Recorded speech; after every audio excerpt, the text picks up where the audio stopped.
Hello, I'm OG and welcome to Oral Gibbs Live. With me today, I have a very interesting guest. Was here uh, last year and is back now. Mr. Renate Brison is president of Pro Swaliga. How you doing, sir? I'm fine, sir. I'm fine. Okay, Good morning. Good to be back. Good to have you back on the show. Good. It's always good to be here. A lot of things happening these days, let's say Correct. about it, right? And Pro Swaliga Foundation, you are secretary Yes, of I the am. foundation, and Yes, I am. your brother is My uncle your is the uncle, president. okay. Yes. Now, for people who don't know, Mhm. because we are getting more and more people watching this show, so Yes. I want you to please explain to my audience, Yes. viewers and listeners, what the organization is all about. Okay. So Pro Swaliga basically is trying to, in a nutshell, decolonize St. Maarten. And how we're trying to do that is by minimizing the tools of external intervention that are presently legally available to the Dutch state. So things such as higher supervision, the CFT, the integrity chamber, the governor's role as far as being able to sign off on budgets and also get instructions from the Dutch state to dismiss basically the prime minister or government with the stroke of a pen. We believe that these external intervention mechanisms are in contravention to our right to self-determination as a democratic state, or as a fledgling democracy, I should say. And we would like to, our premise is that the Kingdom Charter itself, inside of the Kingdom Charter, there are a few articles that need to be amended from the Kingdom Charter so that our politicians who are elected to office can work freely without looking over their shoulders with all these certain mechanisms. For instance, the CFT having to approve a budget, or the governor having to sign off on a budget, or if there's something we don't agree with the Dutch state, the possibility of higher supervision being imposed. We believe that these mechanisms of external intervention from the Dutch state are in contravention to our right to self-determination, and we believe that if we can amend the Kingdom Charter, and specifically Articles 2.2, 44, 50, and 51, where we can't amend our constitution without Dutch approval, higher supervision and the governor, if we can amend the Kingdom Charter and get those things removed, we would have been decolonized. Now, independence is another story, but we're talking about decolonization, whereby the 15 representatives of parliament are free to work on the behalf of the people of St. Maarten without any external intervention. Mr. President, I want to go back because it's important to have a historical overview Yes, sir. of what's happening here. Yes. 1980, I had just returned from the States. Correct. I was at PGD2 for a year, Yes, sir. young guy. We had the roundtable conferences that were going on because Aruba was leaving the Nelson Antilles. Yes, sir. We had all the time to negotiate exactly what you said at Yes. that time. It didn't happen. It didn't happen. Now let's fast forward again. Now we had two referendums. Yes. Martin, we had the choice to go for political independence, stay in Yes. the kingdom, etc. There were four options. Right. Two times this happened. Yes. In 2006, I believe, I'm Yes. not too sure, we reached an agreement with the Dutch government for St. Martin's separate state Correct. within the Kingdom of the Netherlands, Yes, right? sir. Again, we had that Opportunity. Yes. Our political leaders at the time made some agreements with the Dutch government that today are haunting us, Right. that today you refer to Right. in your opening statement. Yes. So, in effect, we've had, some 30 years to Yes, do sir. this. You think the Dutch government is now going to want to make those changes? Well, I think going back to 10-10-10, I think 10-10-10, our focus was too much on getting out under Curacao. Curacao was the problem. Exactly. But the problem with that premise was, and obviously at that time, you can only go with the knowledge that you know of at the time. So basically, there was a time when everybody believed that the earth was flat. We found out different information, we behaved differently. So at the time, Curacao was supposedly the problem. But Curacao was not the problem, because Curacao fell under the same Kingdom Charter that Aruba falls under and we fall under. Right. So that was the issue. I think, to go back to your question, is that now that we have a legal argument, you see, the Dutch pride themselves on being a state of law and order. Right. They don't pride themselves too much, or most of these larger states don't pride themselves on what we call emotional posturing. Please, you should. No, if it's not a legal argument, then there's very little success of you being able to, proceed. We have come with a concrete legal argument. The legal argument is that our right to self-determination is known as something called a peremptory norm. Peremptory norms, and there are only 8 of them, are basically hierarchical international laws from which there are no deviations. So, for instance, apartheid, slavery, the right to self-determination, torture. So, for instance, say the Minister of Justice decided, you know something, anybody who commits a crime from here on out is going to get 40 lashes and going to get their right thumb removed. You cannot do that because that's a peremptory norm. So anything that violates our right to self-determination, and we didn't know this in 10-10-10, right? We didn't know this at the time. It's come to our attention now. So now we have to act on it and bring it to the attention of the Dutch state. So that's your organization. Correct. Right? Because the politicians should have known about that. They should have known about it. And as a matter of fact, this was written about in 2009. The Dutch state submitted what is known as a written statement to the International Court of Justice regarding Kosovo, and they wrote about these things in 2009, a year prior to 10-10-10. Because of the issue that was happening at the Correct. time. And they brought to the attention of the International Court of Justice that Kosovo's right to self-determination is a peremptory norm from which there is no deviation. But obviously at the time we didn't know. Again, in 2017, they submitted another written statement to the International Court of Justice. Now, for anybody that's not familiar with the International Court of Justice, they are known as the world's court. Basically, the decisions that they make are basically binding internationally. And because they're in the Netherlands. Yeah, and they are located in The Hague, as a matter of fact, yes. So in 2017, they made another claim for another set of islands called the Chagos Islands in the Indian Ocean, who were having some internal disputes with the UK, and they said the same things again. So we were able to get hold of this document and said, but these things are universal. These things just don't apply to the Chagos Islands or apply to Kosovo. They apply to us as well. No matter what our relationship is with The Hague, the fact is our right to self-determination, and the Dutch state has affirmed this on more than one occasion, supersedes any national legislation coming from The Hague.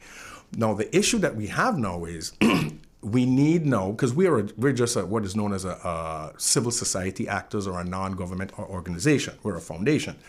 We need now for the elected officials to get this confirmed in writing from the Dutch state, because then now it becomes legally binding. It does not be legally. When you write us a letter, it's different than them writing the president of parliament a letter or president of the decolonization committee a letter. And that is where we're standing now. But Mr. Brison, I've had attorneys Yes. argue with me Yes. that we're not a colony. Right. Attorneys. Right. And some of these attorneys were advisors to the government. Correct. Well, we would say this. The president of our foundation is a constitutional lawyer, number one. And number two, our foundation deals with a very finite area of law. We deal with constitutional law, and we deal with the decolonization history. Well, it's not law, but an area, the decolonization history of the Netherlands Antilles. That's all we do. So we've been able to pull up the original documentations of the deliberations that took place in 1955 regarding the Kingdom Charter, so we know what the UN said then. We've also been able to pull up documentation from the International Court of Justice. Now, we're not slighting the other attorneys, but we would say that those other attorneys are not dealing with this specific area as far as we've been dealing with it.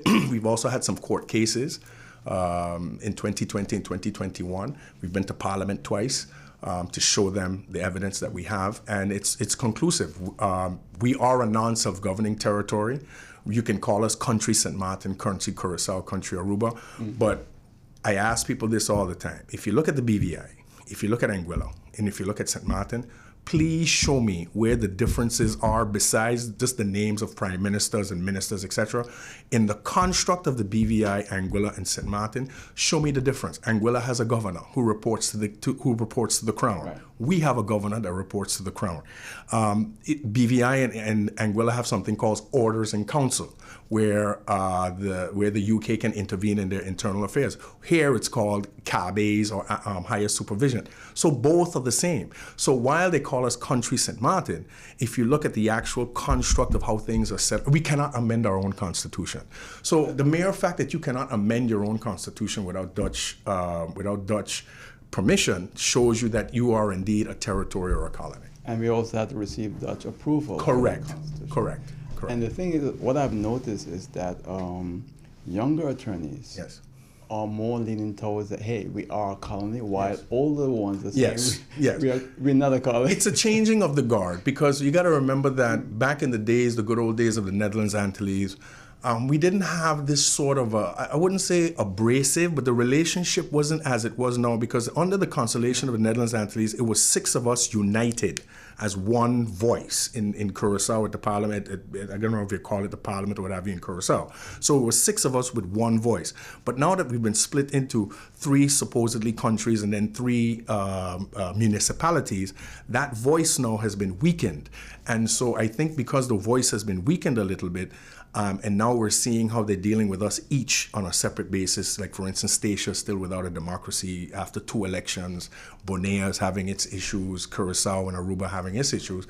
I think now the younger generation is starting to realize that something is wrong. The younger politicians are also starting to realize that something is wrong and it needs to be addressed. And I think no matter what the political affiliations are, I think all of our parliamentarians here in St. Maarten can agree that there is an imbalance of power and it has to be addressed. And the only way to address this is by looking at the Kingdom Charter. What will you say to people who say, well, decolonization, if the Dutch agree to decolonization, then it's automatic political independence? Okay, now it depends. Okay, you said political independence. Now there's a difference between political independence and independence, in our That's opinion. why I use the term. Yes, political independence. Because what we're looking for right now is political independence. Independence is something you have to put to the hands of the people in a referendum. So what we're saying, and we have no issue with a referendum, what we're saying is until that referendum comes, the status quo that we have now, whereby when we elect 15 people to our parliament to make decisions on our behalf. That's how a democracy works. Whether you like them or you don't, then you use the democratic process to elect or not re-elect certain individuals to parliament. So what we're saying is we need our political independence. There can be no CFT who are not elected of our people, are not representative of our people, telling us how to formulate our budgets. We cannot have a governor who does not represent a single voting member of the electorate of St. Maarten dictating to us by signing off on budgets and being able to take instructions from the crown to dismiss our elected officials. And we can't have a situation where if our parliamentarians deem it fit to look at our constitution and be able to say, you know what, let's amend article so and so and so, but we have to go to The Hague to ask for these things. We believe that those things are antiquated forms of governorship. It's an antiquated relationship, and we think that that situation needs to be changed. Now, funnily enough, we had the Dutch state recently apologizing for the so-called slavery past. Well, the governor is an institution of the slavery past. Not being able to amend your constitution and all of these things are tenets or tentacles of that slavery past that still remain in place. So we need to address those things. So I want to jump back Yes. quickly because it's important for my audience Yes. to understand political independence and independence. Yes. So political independence would basically talk about you having your elected officials being able to conduct their day-to-day businesses without any forms of external intervention from the Dutch state. You still would have their passport. You would still have their nationality, not their nationality. You still carry their passport. They would still have things like, for instance, our border control, our waters, etc., etc. Certain things they would still take care of. Total independence now means that we would be in total control of everything. We would have our own passport, possibly even our own currency maybe, or a different currency. We would have no longer the king or the king of the Netherlands being basically the head of state, etc., etc., and we would no longer be part of what would be called the Kingdom of the Netherlands. So that is the difference between political independence. Political independence, you remain within the kingdom, but internally you are fully autonomous. Right now, we're part of the kingdom, and they're saying that we're an autonomous country within the kingdom, but we are not. So it's a bit of an oxymoron. And some of our people agree with the Dutch state, by the way. That we are not a colony, Right. and that we have all the rights that the But Dutch if we have all the rights, then what is there? Why should there be higher supervision? Who gets to impose higher supervision on the Dutch state? No one. Who gets to impose higher supervision on the United States? No one. But then you might say, oh, because they're an independent country. But international law states, whether you're independent, whether you're a territory, whether you're a colony, your right to self-determination supersedes any external intervention that there may be. You have the right to decide culturally, socially, politically, and economically by your legitimate representatives or the people without outside interference or pressure to decide your own destiny. That's what international law states. The United Nations recognized the referendum that we had, Yes. and the fact they had a representative that appeared here on this program before we had the referendum. Yeah.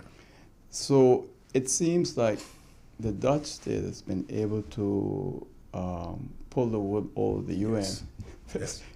for many, many, For many, many decades. years, yes. The UN seems to agree mostly with the Dutch state. Right.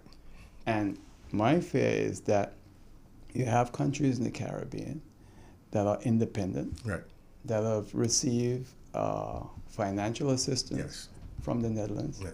There's no way they're going to support us. Right. So it's a lot of geopolitics. So the United Nations is not like any other organization. It's a lot of geopolitics involved. If I'm going to be getting €1 billion in aid from, and say for instance, just name an island, St. Lucia, for instance, or whatever, just naming an island, and I'm getting €1 billion in aid and grants from the Netherlands, it's not in my interest to go and start up a case against the Netherlands on the behalf of these islands. So it is geopolitically affiliated. But what I would say is this: if we get this Kingdom Charter screened by a reputable international law firm on our own, and we can present this to The Hague, being a state of law and order, will have two roads before it.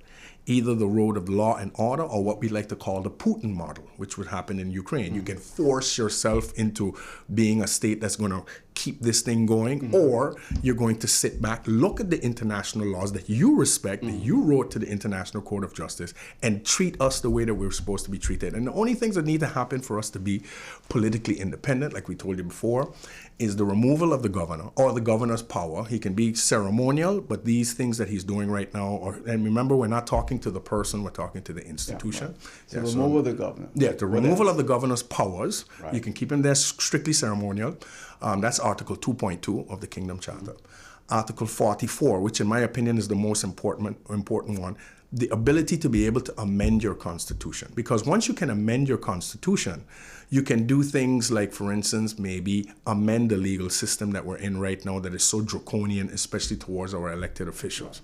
And then obviously 1551, which are the higher supervision clauses, whereby you can instruct the governor to dismiss the prime minister, or you can come in and dismiss or lessen or decrease the power of Parliament in order to force your will upon us. So if you can do those four things, we believe that if you get the charter screened internationally by a reputable law firm and then present it to The Hague, that's where the conversation can begin, because now you have a legal basis to have the conversation.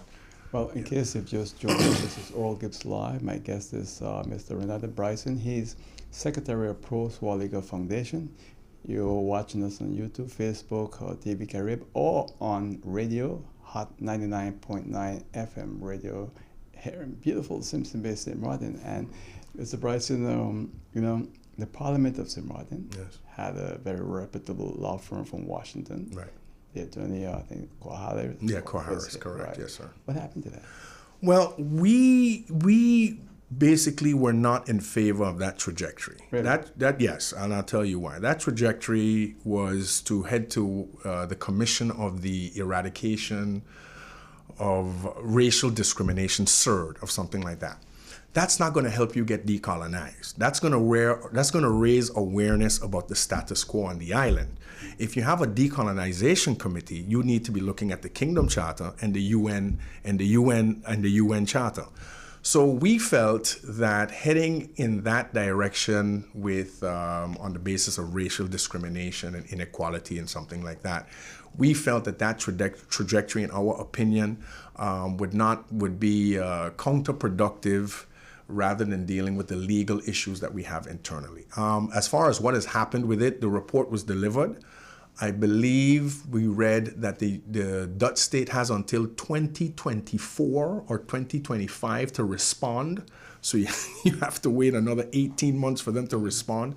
And in the meanwhile, nothing has changed. So we came out, we had a press release in the paper because a lot of people thought we were behind the CERD report, and we were not. So we distanced ourselves from it. And that's the last that we heard of the report. The report was submitted to the CERD committee, and I believe they're in Geneva. And these things were brought to the attention of the Dutch state regarding what's going on in the islands. But at the end of the day, the CERD does not have the authority to be able to force anything with the Dutch state, because you need to do this in some sort of arbitration or some sort of court of law. Again, it all comes down to legality. So it's great to raise awareness regarding what's going on within the island as far as racial discrimination, etc. But unfortunately, that's not our trajectory.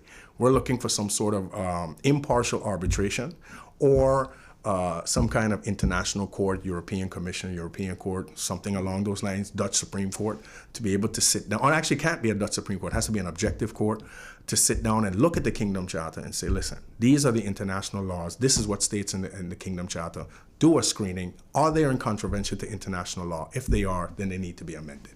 We think that that's a better and a stronger case than going to the UN CERT committee, in our opinion. Do you think that it will help if you had the support of many of the neighboring Caribbean states? It definitely would help if we could get one of the independent states or one of the states that have a seat at the United Nations General Assembly to bring our case before the United Nations General Assembly. But like we said, again, the United Nations General Assembly is a geopolitical body where everybody's jockeying for favors, et cetera, et cetera, et cetera. So we've written letters to to most of CARICOM. We did this in 2020, 2021. Not much response.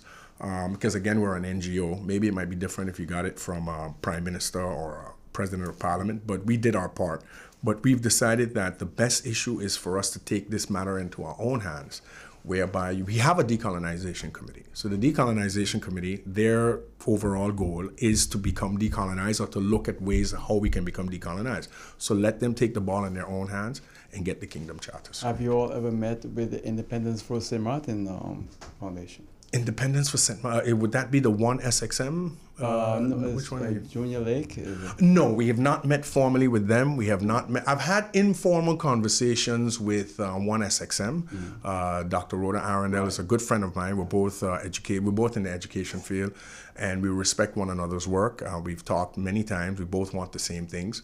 We have different trajectories on how to get there. She's more for a referendum and independence right away, and we're more for political independence. And then afterwards, if there's a referendum, we have no issues with a referendum, but in our opinion, that's going to be long and bogged down. So in the meantime, let's try to work for the political independence. But we have not had any conversations with Mr. Junior Lake. No. You know, I had Dr. Arundel here in the program a few months ago. Yes.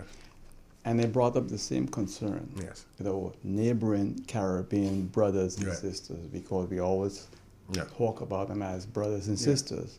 But when you get down to the nitty-gritty and you really need their support, the Dutch government has already bought them out. That is one, and also I would say on our side too, like for instance, we're part of Par Latino.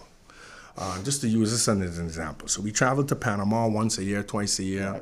And the same energy I feel that we use for Par Latino would be better served for CARICOM, I believe, in my opinion. I agree. I don't think, and this is no slight to Par Latino, but I just think that regionally it would serve us a better purpose to have better relations with Dominica, St. Lucia, Antigua, St. Kitts, because we share more culturally, linguistically with this side rather than flying over to that side. And the cost of Par Latino as well, the membership and those things are quite exorbitant. And the parties that go there, there's 8, 10 in the delegation. So I think part of the reason too is that we haven't forged a great relationship with our CARICOM partners. So when we come knocking, I think sometimes they're like, but where have you been over the last 10, 15 years? when we were having our meetings or we're having our regional discussions or our regional meetings. I don't even think I don't know if we're an associate member or if we have any kind of membership or anything, but that is the avenue we're supposed to be going, because if we had been more cognizant of CARICOM, now that we're facing these things and we've been consistent in our behavior, maybe CARICOM would be more open and willing to understand, the CARICOM members to understand our plight and maybe do something for us. But we, consistently are heading to Central America instead of heading down this region, which I think is a mistake on our behalf. So Pro Swaliga Foundation, how long now that the organization? We're going to be, in July is going to be our 3rd anniversary. We started in July of 2020. We've gotten a lot of work done, from court cases to now to the fact where we're now trying to get Parliament to finally screen the Kingdom Charter. As you well know, in the last 8 weeks, we've had 2 elected officials, harassed, detained, whatever you want to call it. And as long as we don't sit here and try to defang these systems of internal intervention, because part of the problem with our legal system is you're supposed to be represented by your peers, judged and prosecuted by your peers. And that's clearly not the case here. If you were to go to Anguilla and look at their judiciary, if you go to St. Kitts and look at their judiciary, if you go to Antigua and look at their judiciary, what they're part of is the Eastern Caribbean Court, where you have all of these islands using a common system. So lawyers from St. Lucia can practice in Grenada, Grenadans can practice in St. Kitts can practice in the BVI. As a matter of fact, the Chief Justice of the Eastern Caribbean Court hails from the BVI, from Virgin Gorda. But there's one... Okay, that's in Trinidad. Yeah, yes, he's like an advisory guy as well. I think it's Witt, Bob Witt. Bob Witt, so he knows, they know. The thing is, we now have to act on this information. So we have a Dutch judge that's sitting as I think he's a advisory judge or one of the judges down there from our own system, sitting there learning and contributing. And if it's good enough for him to be sitting there and contributing, why is it not good enough for us to look at it? And it's also part of St. Martin Constitutional Code too. Correct. And he's part of the St. Martin Constitution. Wow, it's amazing. So we have you see the bilateral workings there, but when you tell people these things, it becomes an issue because I know we have a lot of young lawyers that are studying in Holland and coming back and studying here, et cetera, and we have no issues with that. But as long as we have a prosecutor's office and a judge and a judging panel that is not representative of the population, we're always going to be on the short end of the stick. So we need to look at this and try to see how we can revamp it so it's more representative of our population, and that way you're being judged by your peers and prosecuted by your peers rather than the status quo at the moment. I'm here speaking with the Secretary of Pro Swaliga Foundation, Mr. Renate Brison. He's my guest in the program when we come back. We'll continue speaking with him right here on Oral Gibbs Live on Hot 99.9 FM radio. Right back, please stay with us.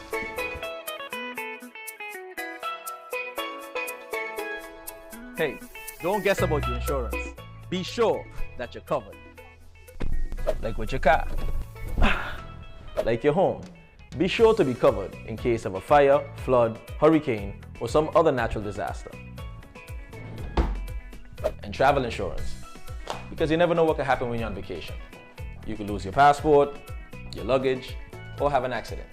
So be sure that you're covered. Insure yourself fast and easy with Be Sure from the Windward Islands Bank Limited. Visit your preferred WIB branch, WIB Insurance Services, or BeSureStMartin.com. Get your Be Sure insurance at the Windward Islands Bank, your partners in progress. For real? Somebody came in here and steal my curtains? Well, it's a good thing I'm insured with Be Sure, because even the contents of my apartment are covered. Don't play guessing games with your insurance. Be sure. Are you be sure? Be sure. If you'd like to advertise on Hot 99.9 FM radio, give us a call at 520-6070. That's 520-6070 if you'd like to advertise on Hot 99.9 FM radio. I'm Oral Gibbs here with Mr. Renate Brison, who is Secretary of Pro Swaliga Foundation, and we're here to speak with him. Mr. Brison, Pro Swaliga Foundation focus is on decolonizing, correct? Right. Correct. But there's this whole movement now throughout the region, and even in the United States of America, for reparations. People of African descent and what has happened over the years, with slavery. What is Pro Swaliga's position here? We have no issue with reparation for the 400 years of slavery. We believe that that's a very altruistic endeavor. But to get the European Union or to get the United States to capitulate to reparations has been a long battle. So it's not something that you need to give up on, but it's something that we support. We've actually supported. There's a group of individuals that are seeking reparations at the International Court of Justice, and we actually signed on to it, and we get correspondence with them. So we have no issues with reparation. But for us here on the islands, we like to deal with something called compensation. So compensation for us would look like, because under international law, if your right to self-determination has been contravened or violated for X amount of period of time, under international law, there's something called compensation for internationally wrongful acts. And if it's continued, so if you bring this for instance, to the attention of the Dutch state and it continues, then you are in line for compensation for internationally wrongful acts. So for instance, we could look at the loans that were given to us during the COVID pandemic. Because our right to self-determination was violated then, there is recourse to seek compensation for all of those loans that are now running into the billions of guilders that we could never repay. Let's be frank about it. We can never repay this amount. It would take us forever. Also, if you're looking since the inception of the Kingdom Charter in 1955 up until today, what we talked about before, the higher supervision, every time there was higher supervision, every time a government was dismissed, every time there was instructions from the governor, those contravene our right to self-determination. Is also compensation for that. So we look at it from that angle. We have no issues with reparations at all. We, as a matter of fact, we commend the reparation committee. I believe they're based somewhere in Camericom. They were here recently to speak at the government building, and we attended. We have no issues with it at all. We think it's a conversation worth having. But for us on the micro level, we're looking for compensation for our people here in St. Maarten, and by extension the 5 other islands as well, as far as for the violation of, like for instance, what's going on in Statia, 2 elections and you still don't have your democracy fully restored. Right. There is avenues for compensation for that type of behavior on behalf of the Dutch state. Do you think that Hurricane Irma and the pandemic of 2020 after 2022 has had kind of a negative effect on St. Martin's argument for whether it's decolonization or political independence? No. I don't think there's ever a time, because the UN states that being prepared, and I'm summarizing here, is not an excuse for not being decolonized. But with that being said, I can understand that argument because, we are in a hurricane zone. And I say this all the time, and I'm just taking my hat off here as a Secretary of Pro Swaliga. Why is it we don't have a hurricane relief fund of some $150 million, $250 million sitting someplace untouched, so that when these things happen, the upper hand of the Dutch state doesn't have to wave its hand again? We are in a hurricane zone. It's not going to change. We got a Category 5 from 2017. Where is our hurricane relief fund? It doesn't lie in The Hague, because if you think it lies in The Hague, it comes with strings attached. It comes with a Dutch CFO at the airport. It comes with your own contractors having to stand by and watch NADA's Balam or Balam NADA's, whatever it is, getting all these contracts. So if you don't put yourself in a position to where, look, hurricane hits, the phone starts ringing from The Hague. Listen, we have a $250 million here put aside. Let's see how we deal with this first, and then if we need more, we'll come knocking at your door. That is the position we need to put ourselves in. That's why I understand the argument. The thing is that a lot of people say, look, the trust fund was what, €500 million? And people saying, what would have happened to St. Maarten without that? Yeah. Well, we say this, and you're right. We're not saying that the trust fund was not a good venture. But what we're saying is the tentacles that came along with it.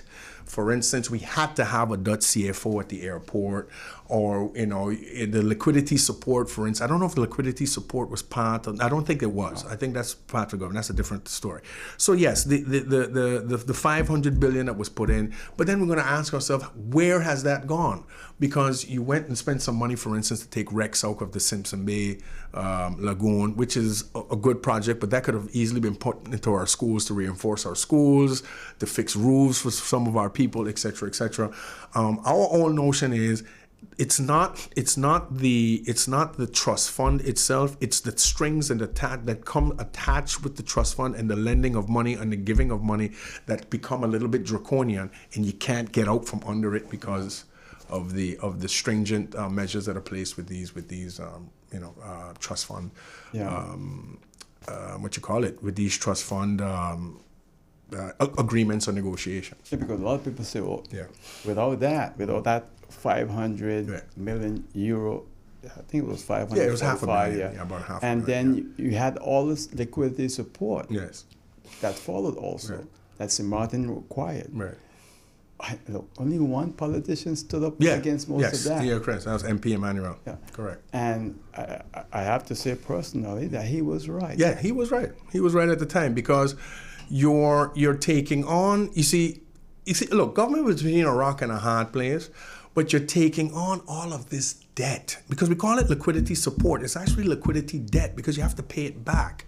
And the more you stay at the mercy of having to pay back, the more that the Dutch state can come and call the shots per se, because we can't pay that money back. We don't have, I mean, we can, but for you to sit there and 300 years, you understand, and that puts you behind an 8 ball for a country that's trying to develop and get itself going. So what we're saying to and we totally agree with, and then don't forget the 12.5% cuts and the rest of it. So what we totally agree with Christopher Emmanuel that that liquidity support should have been given as grants.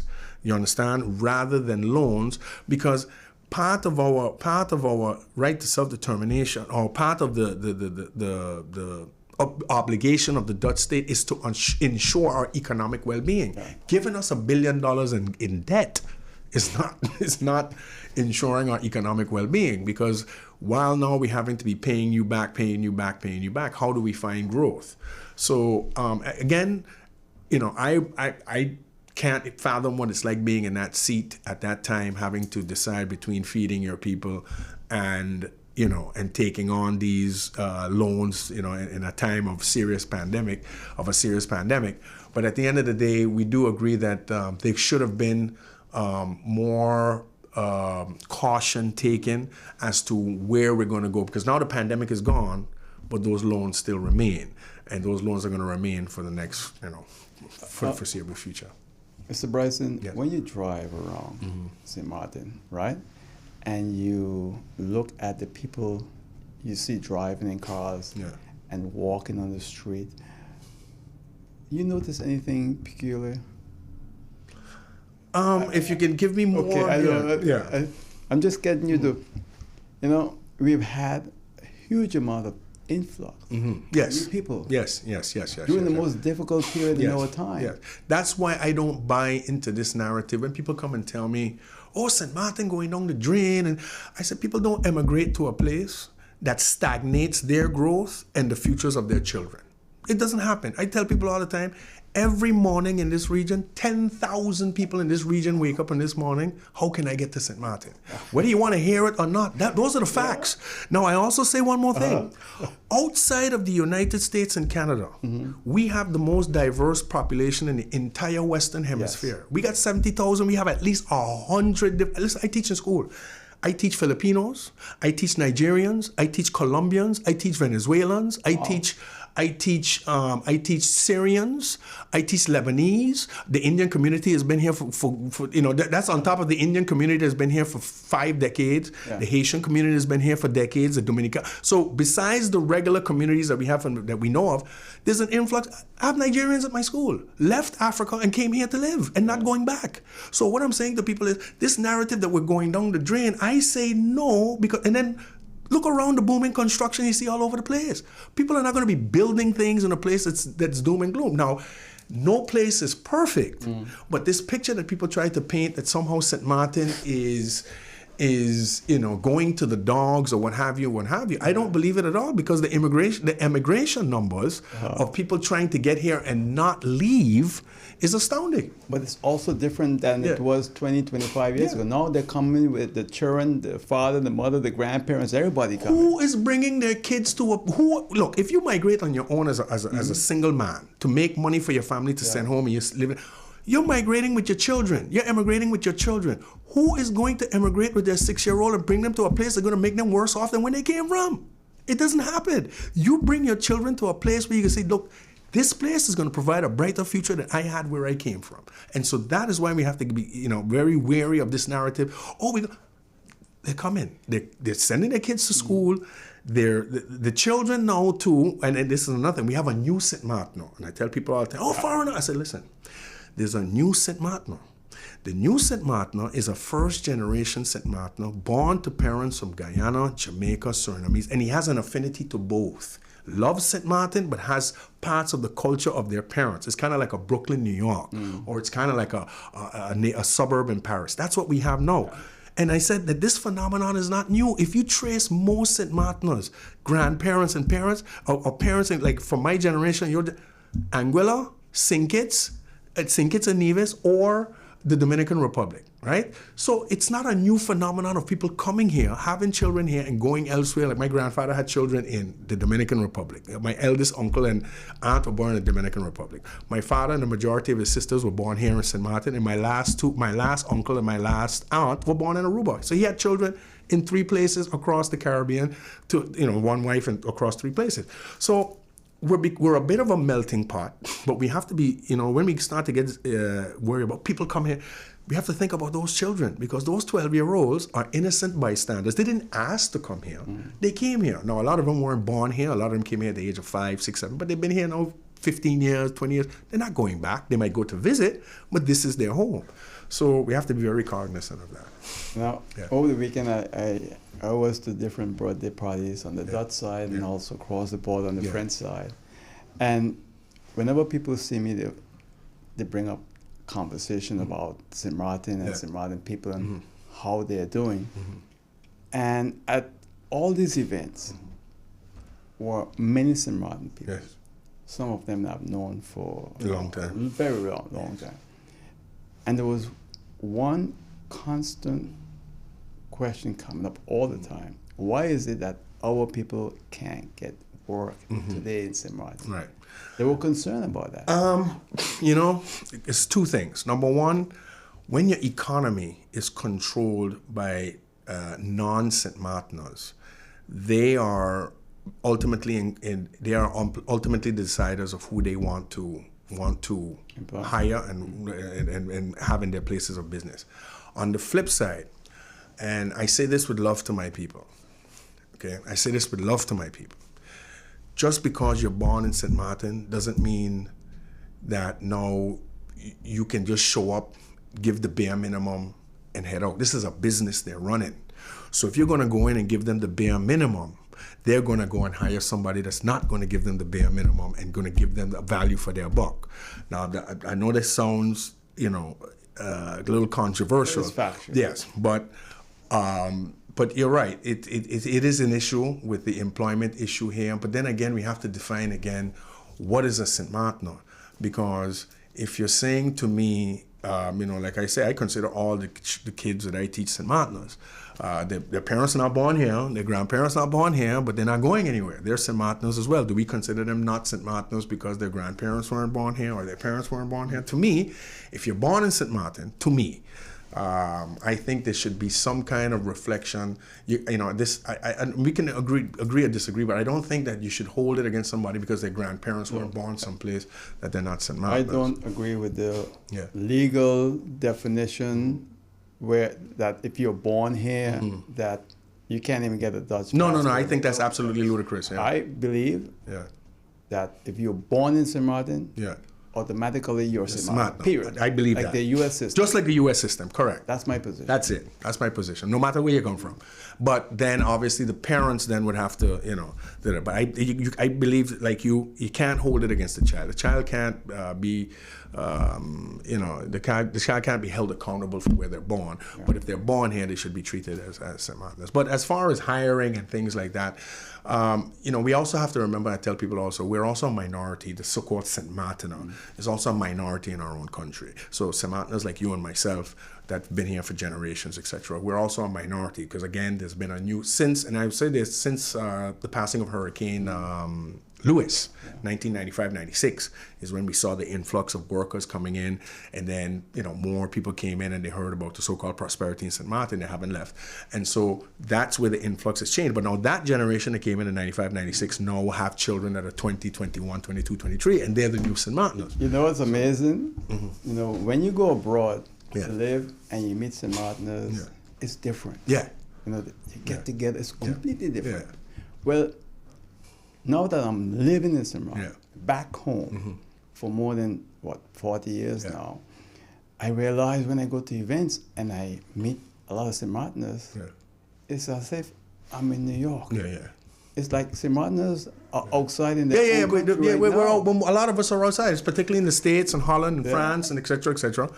And again, I think what it is because we have European passports, and it affords us to not have to get visas and those kind of things like our sister islands. A lot of them have to, we can go for 90 days or whatever it is to the States, go to Europe, we can go to work and everything in Europe. I think what happens is you go there and you stay, you get a comfortability there, you have your children there and you come back. But that gap now gets replaced by people that are coming from the other Caribbean islands So when you come back, you're out to your own home.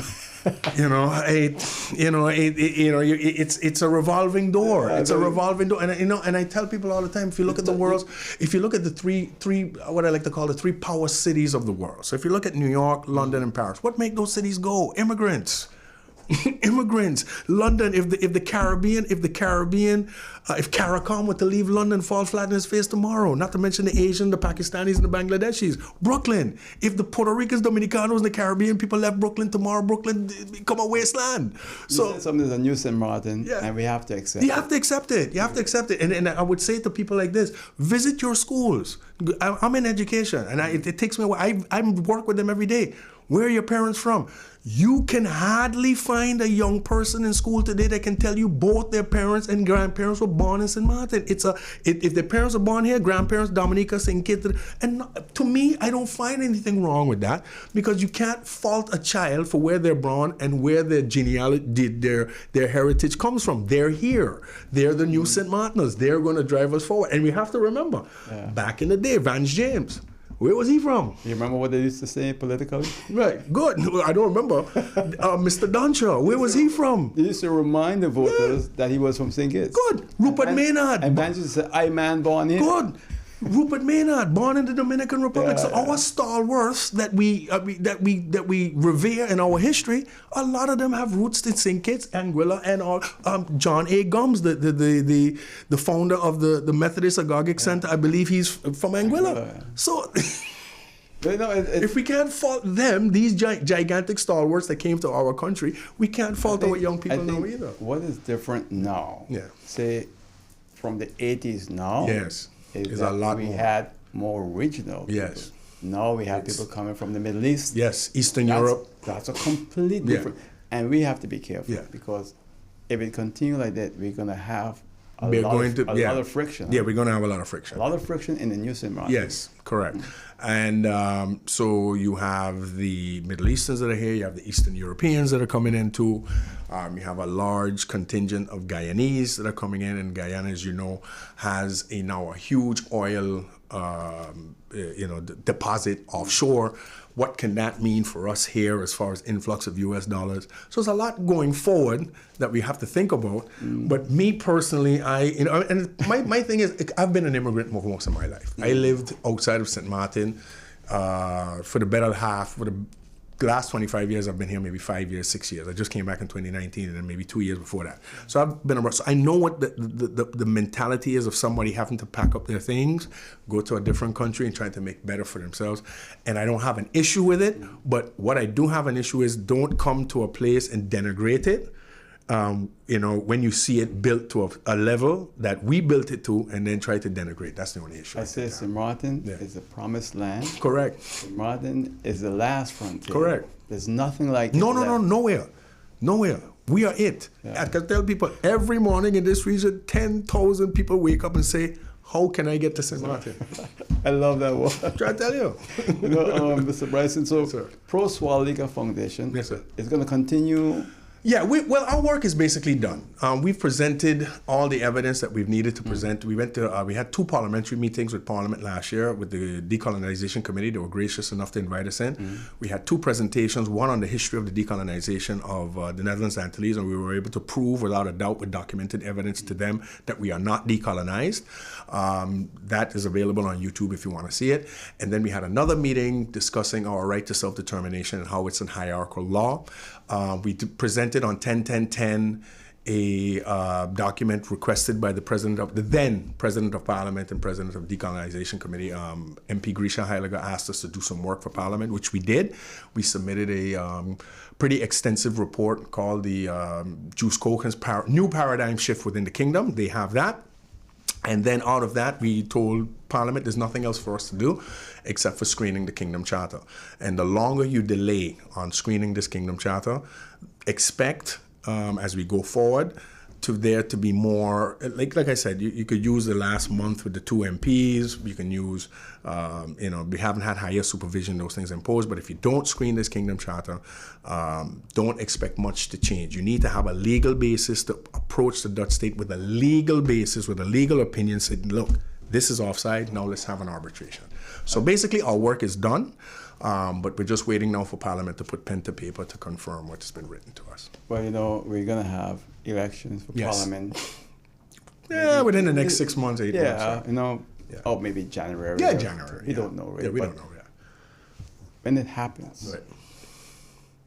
are you prepared? Yes. Because there's going to be a huge shift Yes. in the political landscape. Yes, there is. There is. You see, the thing with us is we try not to be political because what happens in November of 2020, we got a bipartisan support for our legal action. So all the parties that have their little inner fightings, we try to stay out of it because we understand it's politics. But we had basically, I believe it was 10 out of 15 MPs that supported our legal actions across the board. Independent, USP, NA, UP, all of them. Most of them, not all, but most of them. Supermajority. So we are prepared for whatever the mandate of the people is as far politically for the elections. We are prepared to that, and we are prepared to continue to support all 15 parliamentarians to ensure that they're able to go to work on a daily basis without the tenets of external intervention. Now, we can't force them to do that, but we would say it would be in your best interest for you to be able to be elected and to be able to work, to become, like the term that you use, political independence. I like that term.